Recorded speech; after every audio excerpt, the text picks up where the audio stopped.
Hello everyone, and welcome to the EDRM webinar series. Today's webinar topic is What's Next in eDiscovery, Data Streaming, and is sponsored by iPro. My name is Tom Gelbman, co-founder of EDRM, and I will be moderating this webinar. Before we turn it over to our panelists, I'd like to cover a few housekeeping items. If you see on your screen, I'd like to point out a couple of things. First of all, in the upper right-hand corner, you see a question mark, and that is if you have any difficulty, that's a get help. And so hit the question mark if you have any problems. One issue that you might have is sound. Usually the sound issues are local, and if you have a problem with sound, log out, log back in, and that should correct the problem. The second thing I'd like to point out is on the lower right-hand corner of your screen, you see a little box with little arrows. You click on that, and that will put you into full screen mode. And I think that will be very helpful when we get into the demonstration part of the program today. Also, at the top of your screen, you see a number of tabs. There is a Ask a Question tab. Throughout the webinar, we would like your questions early and often, so don't be shy. If you have a question, submit that, and I will hopefully not interrupt too bad our panelists, but I'll ask the questions and we'll get them answered. There's also a tab for attachments. There are a couple of attachments that are available, or a number of attachments that are available that you may download anytime during the webinar or after the webinar. Finally, there's a tab called Rate This. At the end of the webinar, we'd like to know your opinion on how we did. There's a 5-star rating, 1 through 5, and there's also an opportunity for comments. We do like the star rating, but the comments are even more important. That helps us get better. So, also, there will be a recording of this webinar, and links to that will be posted on EDRM, iPro, and BrightTalk websites at the conclusion of this webinar. I think that's all the housekeeping items, so let's turn it over to our panelists for today. Please introduce yourselves. George and Sarai. Hi, this is George Sosha. Often I am the moderator, but we are leaving that job entirely to Tom today, more or less. And instead I'll be, along with Sarai, one of the two speakers here. With Tom, I'm co-founder of EDRM and run Sosha Consulting and eDiscovery Consulting and Expert Witness Practice. Sarai? Hi, I am Sarai Guerra, and I am the Senior Vice President of Professional Services at iPro. Prior to iPro, just to give everyone a little bit of my background, I worked with different service providers, and my last position was to manage the eDiscovery team late in my walk-in. So the topic that we're going to talk about today really is focused around where do we go next? What do we change about our industry? What can we be doing to start changing our industry into more of a streaming approach? And the topic for today is to really talk about our a new platform in that we're trying to put in the industry to automate things. So automated digital discovery is definitely our focus today. And for those of you that are viewing this session and also joined us about a couple of weeks ago on this session, some of the things that we'll talk about might be familiar, but we definitely want to focus a bit more on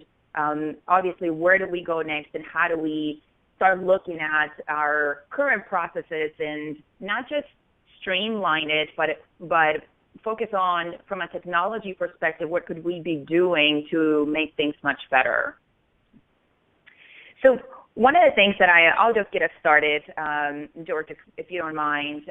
Sure, go ahead. I think it's good to sort of go back and and talk a little bit more about where we've been and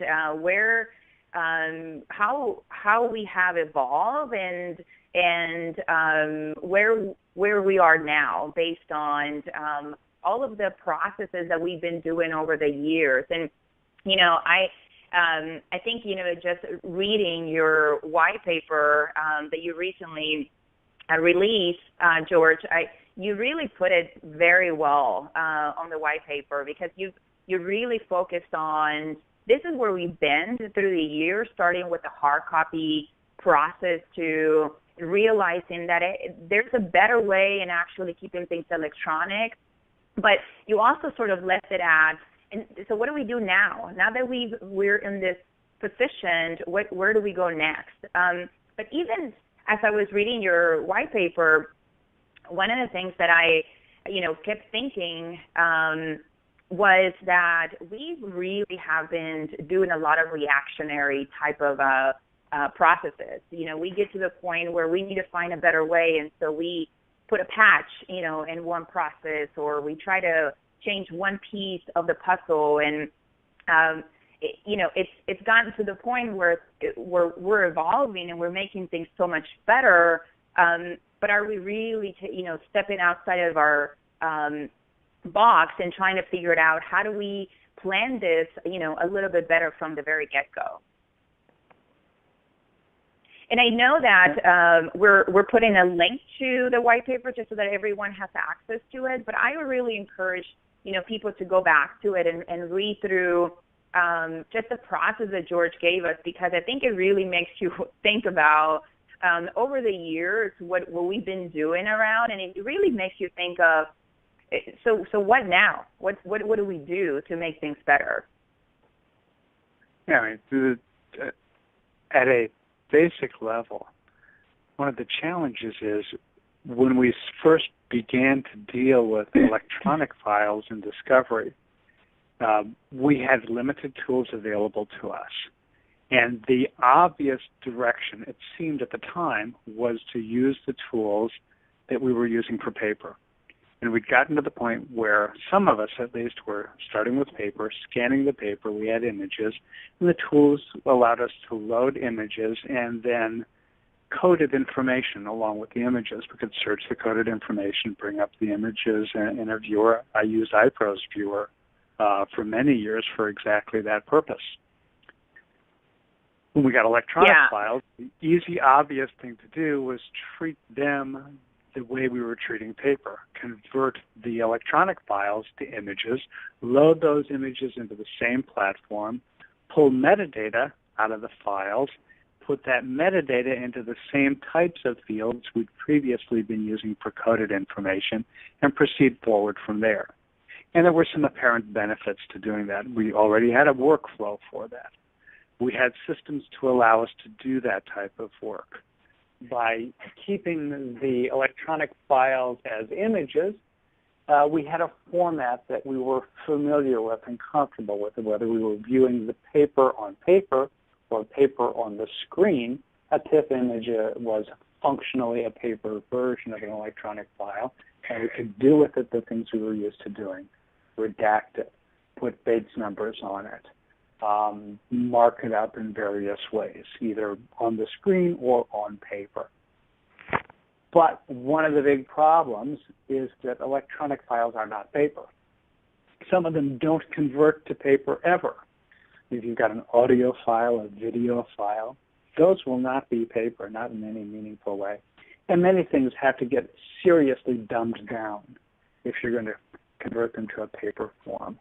But we've built processes around that, and those processes, because they weren't designed for that and don't take advantage of what we have been part of what have driven up the costs, made it so time-consuming, and given us an approach that is really very error-prone in many ways. But it's hard to rip everything apart and start from scratch. It's a lot easier, as I said, to tack on a patch, fix an immediate problem, tack on another patch, fix another problem, and eventually you start looking like a Midwestern farmhouse. The original house, an extension with a slightly lower roof line, another extension, different style, lower roof line, and on, till you can't even get a doghouse under the end. Doesn't serve us well, and it's time and past to take a close look at what we do, how we do it, and how we can make most effective use of what comes with the electronic files when we keep them in an electronic form. I think it's funny that you mentioned a farmhouse. And actually my analogy was going to be a bit more of like some of the older cities. George, have you ever been to Boston and London? I'm sure you haven't yes. in all the travel you've done. So I actually was just in Boston. In the last few years, I've been going to London quite a bit. And it's insane to even try to drive in those cities. I was in Boston, and of course, I had a rental car, and my co-pilot didn't help me at all. I think I made like 20 U-turns to even try to get out of the city. And it's interesting because you start thinking about how did a city really get to this point where it's not structure at all. So of course I had to turn into my good old friend Google to get me out of there. Otherwise it was going to be a U-turned infinity there. But even just looking back at what did those cities do to fix that problem? Because the more obviously they added and the bigger it got, the worse they got. That's like patches, putting that in trying to add some workflows around it based on what it was already built. So clearly there was no plan in place, from the very get-go. So what they ended up doing is really to have a really nice metro system. And when I go to London, I'm in the underground. There is no way that I'm going to be even using a cab. And what's interesting about it is that even when you talk to some of the cabs in London, they even tell you they have to be certified to even drive a cab, which is insane. But if you think about that, that's where we are, right? I mean, we have so many cases where we are in the middle of it, and there has been no plan to even start a case. And so in the middle of that, we're trying to change gears and put patches around it. And so it's a very cumbersome process rather than having to do that from the very get-go. Put a plan in place. And obviously the rules that are now being implemented, the federal rules are now helping our attorneys to do that up front. And I really hope that that's helping us as techies to also get our ducks in a row as well, so that we can also have a plan in place. But it's interesting because I've also been going a lot to Phoenix. That's really where our headquarters is. And if you look at Phoenix, it's one of the newer cities. And it's actually very structured. People that I even talk to in Phoenix, they don't have to use Waze or Google or any kind of technology because there's really no way for them to get lost. So I think that that really puts us in put some perspective of if we do have a better plan in place, we can really structure our cases to the point where we can change gears and still be able to be very efficient along the way. We have the same setup here in St. Paul, by the way. A former governor of ours, Jesse Ventura, very famously or infamously said that the streets in the old part of St. Paul were designed by drunken Irishmen, the layout of the streets, because it's so difficult to navigate. 3 miles away to where I live, it's still an older part of town, but built in the late 1800s to the mid-1900s. It's all a grid. It's very easy to navigate. So we've got to get out of the old St. Paul to the new St. Paul, or out of Boston to Phoenix, in your analogy. So what do we do? I hope we don't have any people from Boston on the call. I love the city. I love the fall time in Boston. Don't get me wrong, but it was a little frustrating to drive in the city, so which I would never do again. But one thing that I think you also mentioned in your white paper is just the process of what if we stop having all these batches, right? And just kind of put it into perspective. Before we even start talking about streaming, Blockbuster was one of them, right? It was a process that we've all got used to, and it was so painful. to get in the car and go to the store and try to search and find a movie and, you know, live and learn. Never do that with more than 2 to 3 people because you'll never get out of there. But even just kind of the process of getting in line, and you already know you're going to get some fees for something you didn't do correctly, and, you know, all the way to you having to get back home, watch the movie. It added so much time that it was a process that people got used to, and Blockbuster never really saw that they needed to evolve. You know, they really thought that we were going to do this for years and years. And so, you know, what ended up happening to that? They closed all their stores, and streaming really took over. And so I love this analogy that you use, George, in your white paper, because I think that's kind of the mindset that we need to start thinking about. And so what do we need to do to start streaming to the point where as we're watching a movie, it's obviously downloading in the background and we're already watching it right away? So put it into perspective of where we are now in the industry. What do we need to do if I'm in the legal team or in the case team and I need to start looking at this document? What can we do from a technology perspective to automatically give me some documents so that I can continue to try to put together of what I'm about to go through in this case, to analyze my data, to, you know, get better prepared for my 26F, you know, conference? What can we do to make that process a lot faster in a streaming type of technology? And part of it, I think, is not just to make it faster, but to give the folks who have to work with the data in a substantive way the ability to start getting their hands on the data and in a way they can use it and make use of it as early as is practical. So if you go to the next slide, the current archaic processing method, there are a whole series of steps here where you have to do step 1 before you can do step 2, step 2 before you can do step 3. You have to go through a lengthy process before anyone can start evaluating the data at a substantive level and do it within the system you're working within. So you could always, in this type of process, where you've got to do step 1, step 2, step 3, and so on, before you can look at the data in the system, you can always make a copy of a file, if you know what file you want, and bring that up somewhere and work with it. But then you've gone outside your architecture, outside your system. You've lost an ability to keep track of the insights you gain, and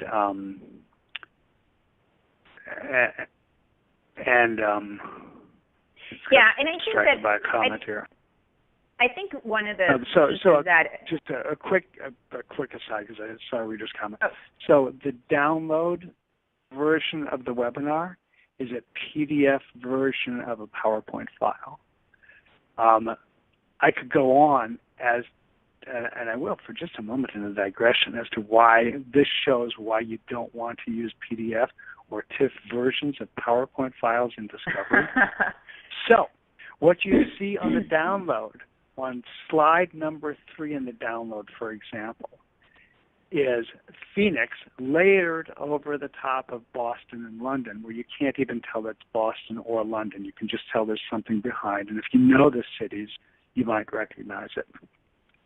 What Sarai is running is the PowerPoint presentation, which has animation built into it.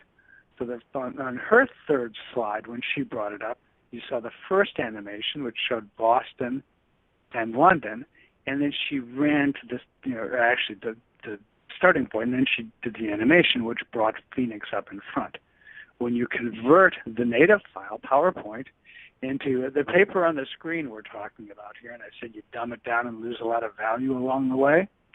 Well, by converting it to PDF, what she lost was the build. You can't tell that there ever was a build in slide 3, and you don't know what's hiding behind Phoenix. But the users of the PowerPoint presentation can see it, but you can't. Part of the current archaic processing method for so many people is to take native files Excel files are the most well-known for this problem, but PowerPoint, Word, even email messages, convert them to TIFF images or PDF images, and then only use those images moving forward. So you take the PowerPoint file that we've been watching here, you look at the downloadable attachment, you see they don't line up, and you wonder what's going wrong. But what's going wrong is actually a major, major problem in eDiscovery. And it isn't solved by streamlining, but as you stream, you can also build in the ability to solve and address that problem. Yeah, and if we have some attorneys or case teams on the line, this is one of the pieces that us techies have to go through to get the data into the review process. So just to kind of even add more to what you were talking about, George, is even when we're looking at the data, and there's a massive amount of data that we have to start reviewing, preparing the data for review takes such a process that it's very cumbersome. And one of the things that we hear a lot, and you've probably even seen different webinars and multiple people talking about how we need to start using analytics to start reviewing, and it's great. And we're going to talk a little bit about that as well. But prior to getting the data into the review. Hello? I think we just lost her eye. I hope she knows it and comes back. But part of what she was saying is trying to get the data into the review platform. I think where she was going through the current archaic processes it's shown here. It takes a lot of time from beginning to end. So the elapsed total time, even if each step doesn't take a long time, the elapsed total time from the start to the finish can be quite extended. And one of the things we need is a process whereby that elapsed time is shortened up considerably, so that from the moment we start putting data in till the moment we can start working with it at the substantive level, it's an hour instead of 12 hours or whatever your time frame is. It looks like I lost my connection, so I apologize about that. Yeah. George, can you hear me? Yep, we can hear you again. Okay. So I actually was going through just the process of explaining the things that us techies have to go through to get the data processed into the review. And the screen that we have right now is basically this start and stop type of process. And I think that most people have heard of it's new technology, using new technology for review. And we definitely want to talk a little bit more about all the things that we could do during the review process. And we'll touch a little bit on that as we provide the demo. But one of the things that I definitely want to discuss is that even when we're using that type of technology in the review process, getting the data to be processed or to get to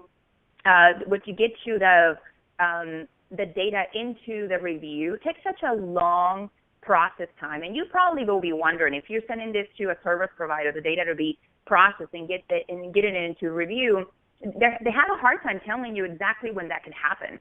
And the same thing goes for the litigation support teams. As they're preparing the data, they go through this process right here that George just explained, which is get a media, start copying it, wait for that process to stop, ingest the media, and of course QC some of the data and deal with, obviously some of the exceptions of that process, and then of course filter the documents and then get the data into the review platform. That process takes such a time to go from one to the other. And I know that even just being at the law firm side, one of my first questions to service providers were, where can I get my first set of data? And of course, they don't want to hear that because they have to go through this every time that we ask for a new delivery. And so at iPro, one of the things we want to be able to solve is how can we make this process so much easier to get the data into the review so much faster so that we can start preparing for review or preparing to have some of those negotiations up front. And that's really where streaming comes along. We want to be able to somehow remove that entire batch process, starts and stops, and start doing that without having any kind of human interaction for every single one of those steps. So streaming really does that. If we go back to the Netflix, type of scenario that we talked about, you push play and then that's it. There's really nothing else that you have to do after that. You watch the movie and it continuously downloads the data. So same thing here is what we want to be able to do. If we start the copy process, and let's say the first mailbox or the first PST file has been copied, why can we start the process in ingesting it, filtering it? If we already know what we're going to be doing throughout the entire process, why don't we just put some templates up front, tell the system exactly what you want to do with this data, and as you do that, tell it exactly which review platform you're going to be reviewing this. So the system does the work for you. And not only that, the part where you do have to look at exceptions in QC and really where techies, where the technology team really need to focus on, that can be segregated and letting the data flow through all the way to review. So I want to start I want to move away from talking about the concept and actually show you how simple it is. If you have already told the system exactly what you want to do in terms of how to ingest the data, how to filter it, and then obviously where to auto-load that, I definitely want to talk a little bit about our platform and how that can actually be a process that you can put in place. And that can happen in multiple scenarios. You could be doing this behind your firewall. You could, obviously reach out to a service provider that has this technology, or you could use also our iPro cloud environment so that you can then start thinking about ways to, in particular cases or for most of the cases that you have to administer, how can you do this better, right? So I'm actually just going to close this out for a second and open our platform so that we can start talking a little bit about the process and getting us there. And then of course, I also want to focus a little bit of some of the streaming that can also happen in the review process, not just on the processing. For those who are following along, now would be a good time to click on that little gray rectangle in the lower right-hand corner of the display with the 4 arrows coming out to fill your screen with the display. You'll be able to see things a lot better.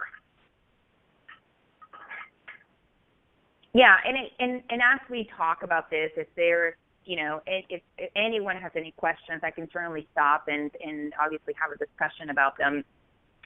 One of the pieces that I think you will see, and just showing you our new process, is that there are no tools out there that would copy the data for you and start processing at the same time. You have to use different tools to do that, which also adds the amount of errors and inconsistencies along the line. And so what we decided to do is to take that over, because that is part of the process. And so as we're copying the data, one of the things that we had to ask ourselves is, well, how do we make sure that we build a chain of custody that is a true chain of custody, not just managing or tracking the physical medium, but also tracking what exactly we're processing from a physical medium all the way through the review angle, so that we are then able to go back in time and not just understand where the source data is located, but let's say later we want to go back to do a case deletion or a case archive process. So what we've done is we've actually added a new product into our platform, and you can kind of see here iPro has multiple different platforms, One, which is our automated digital discovery, but within it, there are different applications that you can use for different scenarios. So obviously from a processing side to early case assessment and also review, we've added our media manager application. And the main reason for that is because we want to be able to go through the process from beginning to end. And so what I'm going to walk you through now is actually going through the process that we talked about, grabbing a piece of media, connecting to the piece of media, copying the data, and starting the process. And then, of course, once the process is done, looking at the review database as well. So I'm actually going to click on the piece of our application, Media Manager, and just show you some of the things that we put in our application. Obviously, this will work differently depending on the entity that you're working for. So if you're at a corporation, you probably want to be able to track all the data that's going outside your corporation. If you're a law firm, you certainly want to make sure that data that's coming in from your clients is definitely being tracked. And then, of course, the service providers already do this on a regular basis. So as you can see, we actually have different types of deliveries. And this is so that we can just track the type of delivery and how we got the piece of media, again, to be able to build that chain of custody from the very get-go. And so I'm just going to click on one of these, one of these deliveries that we have. And as you select one of these, you can kind of tell that I've actually told the system the type of tracking that we're doing, whether this is, how this was sent, what was the carrier, the tracking information, when was it shipped, etc. But even as we select that information, you also want to be able to track the pieces of media that you received. And I'm really just going to click on one of these. I know that we've already put some information in here. This is a piece of media where you can add, quite a lot of information. We can even create a barcode. So if you wanted to print that and attach it to the piece of media, you could. But information about the drive, internal labels, all of that is definitely customizable for you to build and add even more information to your chain of custody. But the main piece with this is that now that we track that information, and let's say we have a hard drive, the next thing that we can do from here is we can say, well, I just want to copy the data to our network and obviously have a data preserved, or I can actually start processing the data from here. So we made it so simple that you can actually do it at this stage, since we're also going to be doing the copying for you. So I actually want to walk through that process with you and actually show you how that happens even from this screen. So one of the things that I definitely want to be able to do is I want to go and find where that piece of media is connected to.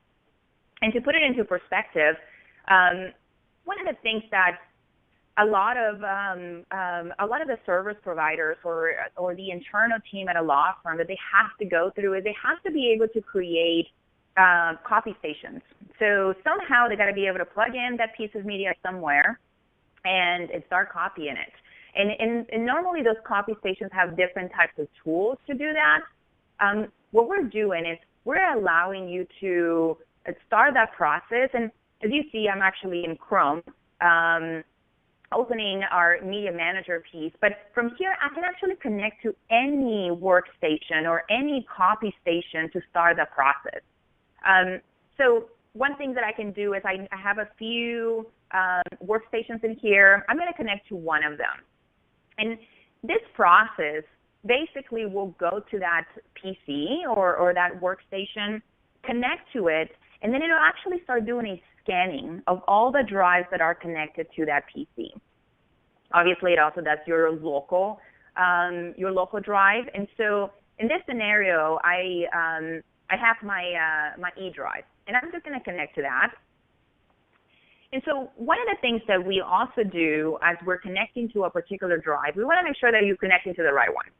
And certainly one of the things that you will see a lot is that you have you have the ability to add that security or the serial number of the drive, and we want to make sure that you're processing the right data.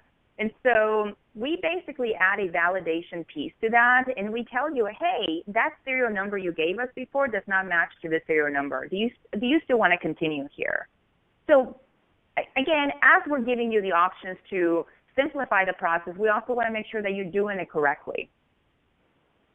And so we've also talked a little bit about providing some of those templates into your processing environment. And one of the things that we also want to be able to give you is obviously set it and forget it type of template.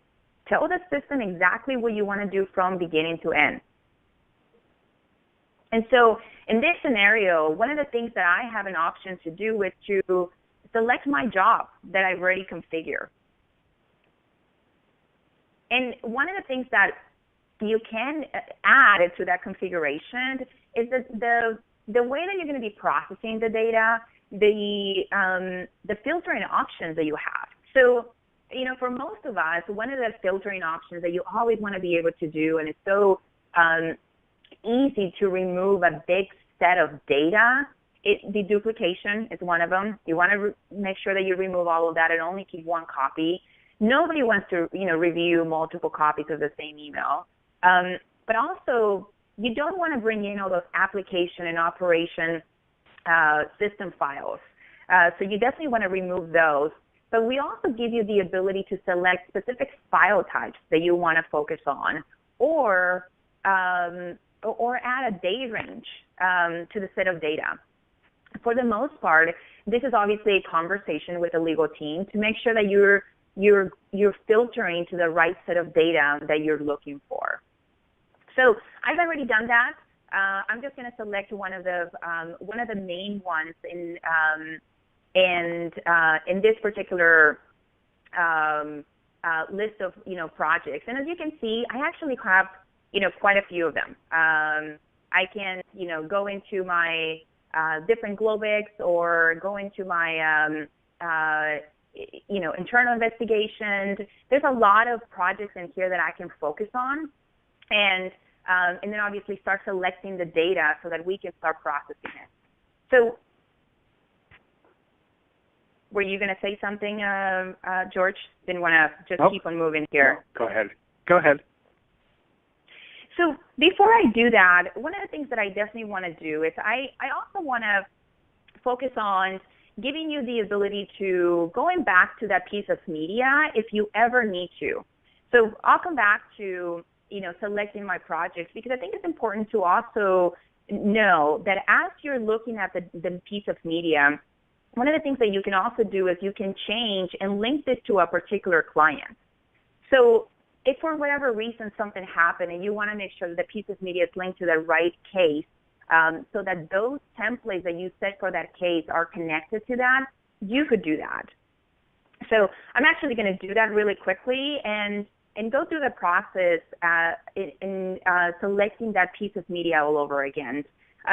So what's important about that is that as you're going through the cycle of later settling a case, right? The case has settled, and now you need to go back to every single location where you process, review, where you exported documents, but even just your piece of media. One of the things that we allowed you to do is to create some reports where we tell you exactly what folders from a particular piece of media have been tracked.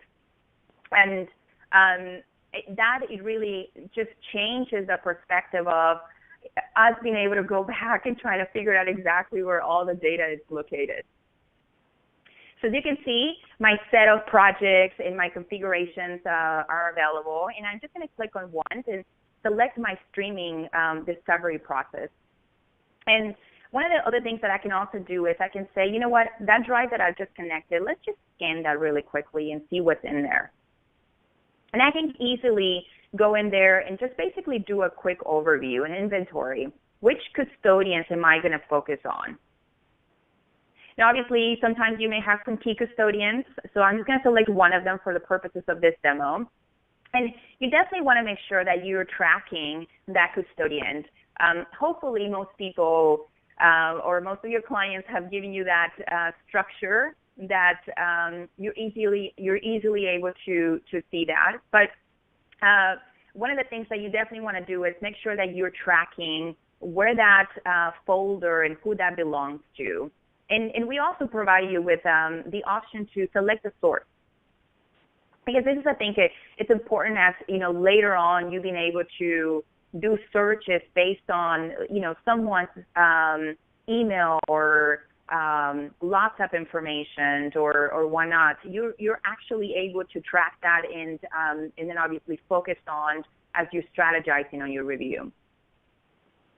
So what I've done here is I basically not only track my my media, but I've also started a project.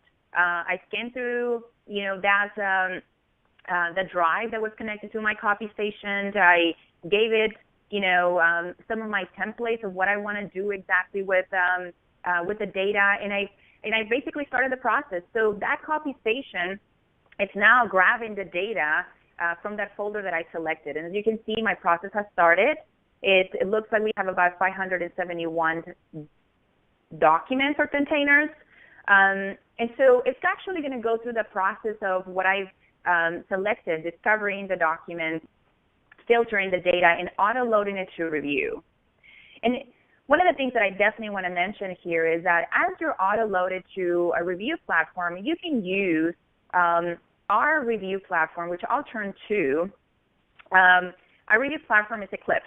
And you could definitely use Eclipse to move the data and auto-load it to that, or if your preference is relativity, we also connect to relativity, and you can auto-load it to that review platform as well.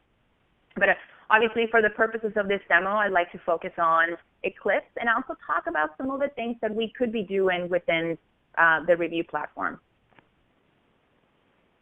So one thing that you can also see is I have many different databases. We started with about 64,000, and we'll come back as the data is actually processing and auto-loading to my review. You'll be able to see that my numbers are going to be changing in the amount of documents that are being added to my database.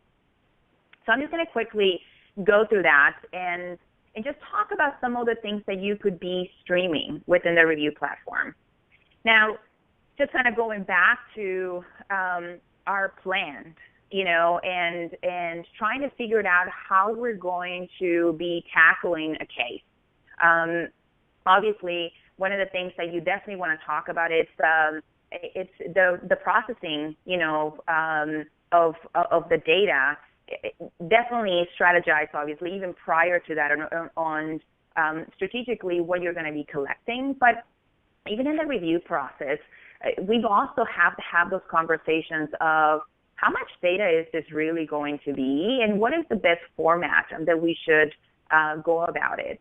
And obviously, one of the things that we've focused on over the years is those keyword searches, and that's just an automatic type of conversation that we have to be able to have. Does this fit the profile? Do we know exactly what we're looking for, and do we have a set of keyword terms that we can tell the system to start searching them? So one of the things that we've done within our Eclipse platform is we've given you the ability to actually stream that process as well. And so I'm just going to show you a piece of a case administration that basically provides you with some of the process that you can start adding as the data is processing and streaming into your review. So if you kind of go back to that scenario and think about the next stage or the next batch process that we have to do in the review platform is we got to index the data. We got to start searching for this keyword term. So what if we do that automatically for you? What if you already know the list of search terms, and we can actually schedule that process for you? As the data is actually loaded into the review platform, we can actually start putting a scheduling option in place. So as you can see, in this scenario, I actually have a list of keyword terms, and I can select exactly what I want to start searching as soon as the data has been loaded, but also I can schedule it. Do I want to do this automatically, or do I want to do this every so many minutes as the data has been ingested in the review tool? One thing that we already have, right now, or that we all really go through is once we have the, search terms, the very first thing that most of the case teams want to be able to do is give me my documents right away. I want to start looking at them right away. So one of the mistakes that we tend to do as we're trying to get things in a more reactionary way is we generally want to give them something ASAP. So we run this list of keyword terms. And the case team starts looking at the data, and they come back and say, no, wait a second, I want to change some stuff because it's bringing me a lot of junk. And it's funny because it goes back to our, Boston, London, no plan in place. But if we really stopped and think about what is the best route that we can take here, perhaps that will probably save us not just time in going back and forth, but also giving the right set of documents to the review team. So in this scenario, one of the things that I definitely want to show you is that we've actually created automatic reports. As we're searching the data for those key terms that you've mentioned, we automatically create a report for you. So again, another way of streaming the process. So what we do is we not only just give you a report of the number of documents that the process has found, but we also provide you with a unique set of documents. And what I mean by that is if you have any documents with this particular search term, and let's just focus on the very first one here. If I really looked at my entire set of search terms and I focus on just this one, I can see that my unique number of documents is about 500 or so. And that basically means that nothing else has hit on those number of documents, which means that probably they're not in the same type of context of the documents that I'm looking for. They're not really related. What's unique about this is that we can also tell you the amount of documents with their families that have no other search terms included in that, which right away, this is a good way for you to give this to the case team and tell them, I see some flags here. We're finding some false positives here. And you may want to tweak them and change also, your... By the way, a good way of trying to find out about the things you don't know you need to know about.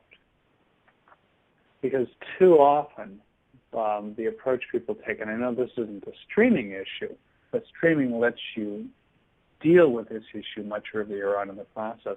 All too often people say, well, I think I know what I want. Now, how can I find more like that? Part of what you ought to be doing on the case side as you're building up your story, tearing it apart and rebuilding it and doing the same with the other side's story, is trying to figure out the things that might be important that you don't even realize could be important. And I know conceptually that can sound a bit strange, but it's sometimes the clue that helps you see your case in a completely different light. And you're only going to find that if you look at things you don't think matter, as opposed to only looking at things you do think matter. Streaming lets you engage in that exercise much earlier on, when it can be a much more valuable part of the process because you're still earlier in your case.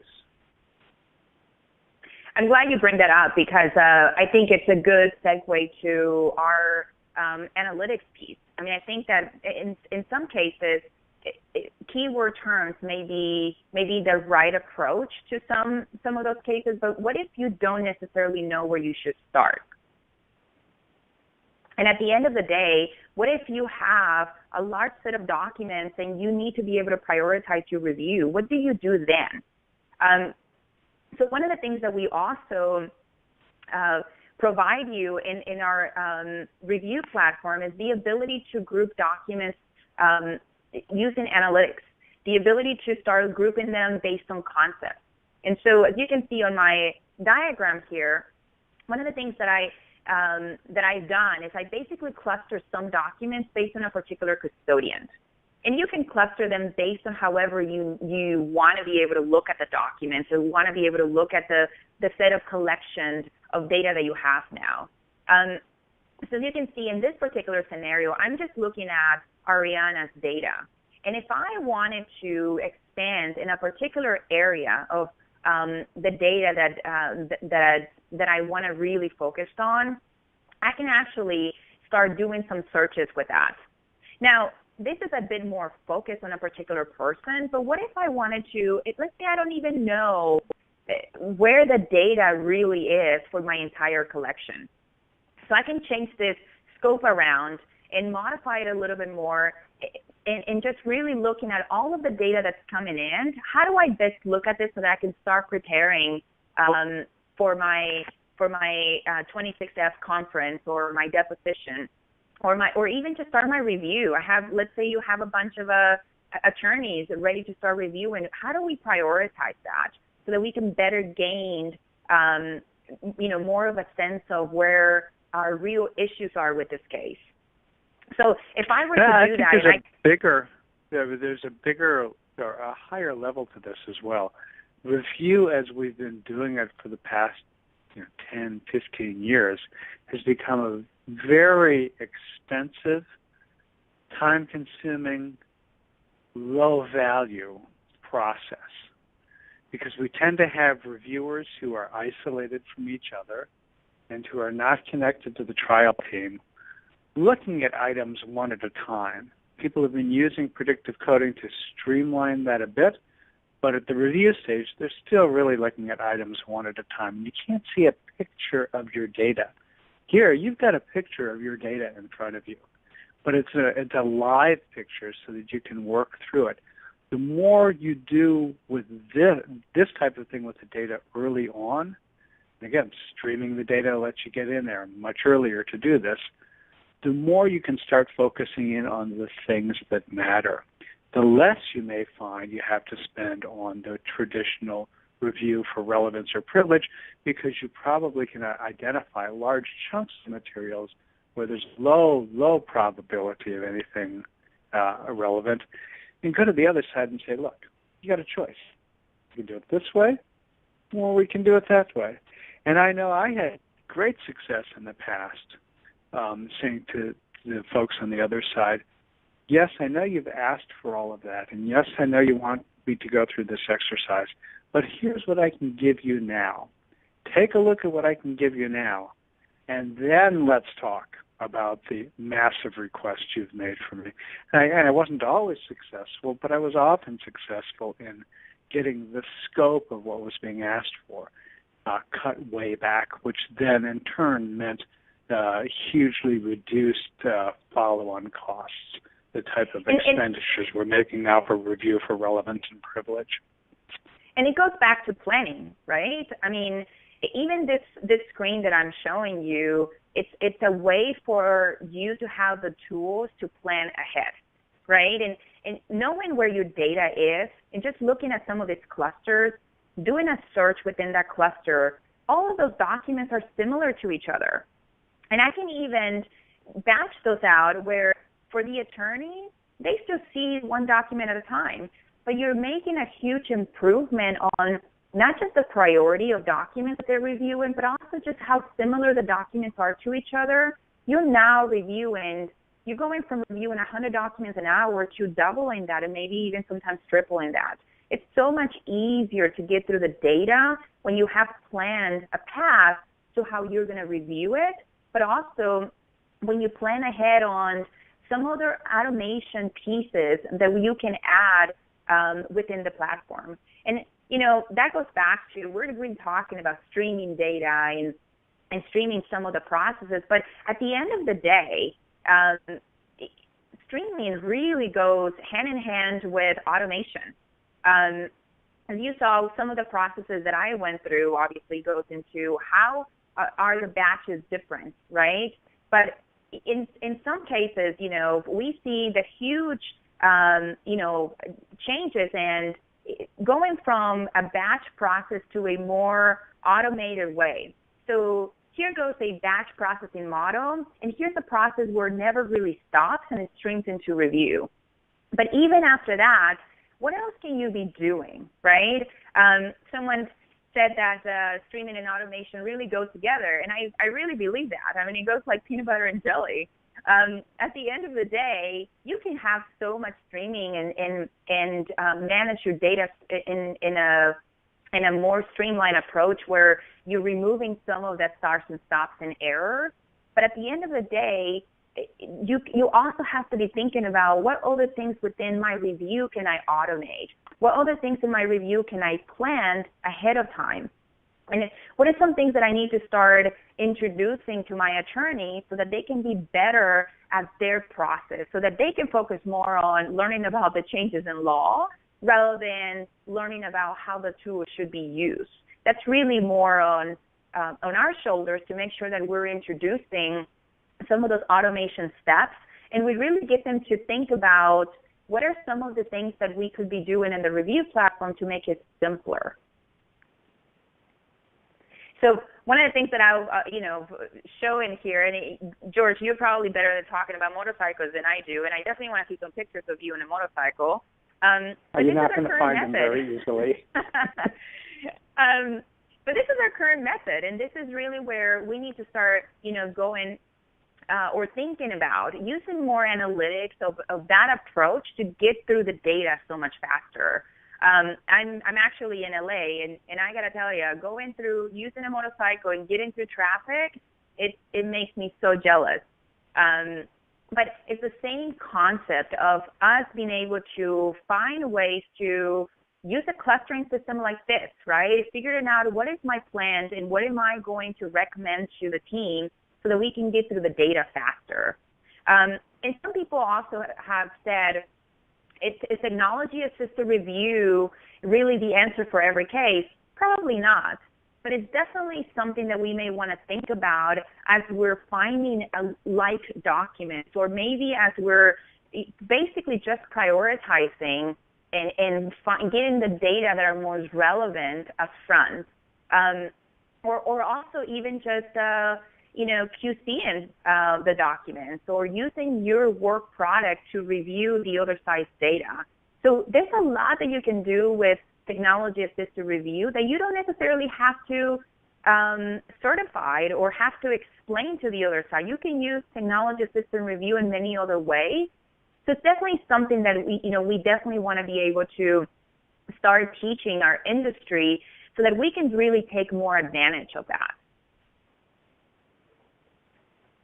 And okay, we've got about 2 minutes left. Yeah, just for final comments. I think we're within the last 2 minutes. I'd say thanks, Tom. All of this.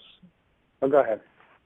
Oh, I just wanted to quickly, as we were talking, I forgot to come back and show you the differences in the number of documents that we've loaded into the review. And as we were actually going through the analytics piece, it's actually something that it's nice to see that the data has actually been loaded in a very easy way. So now I have another 1,000 or so documents in my review platform that I can go now and focus on.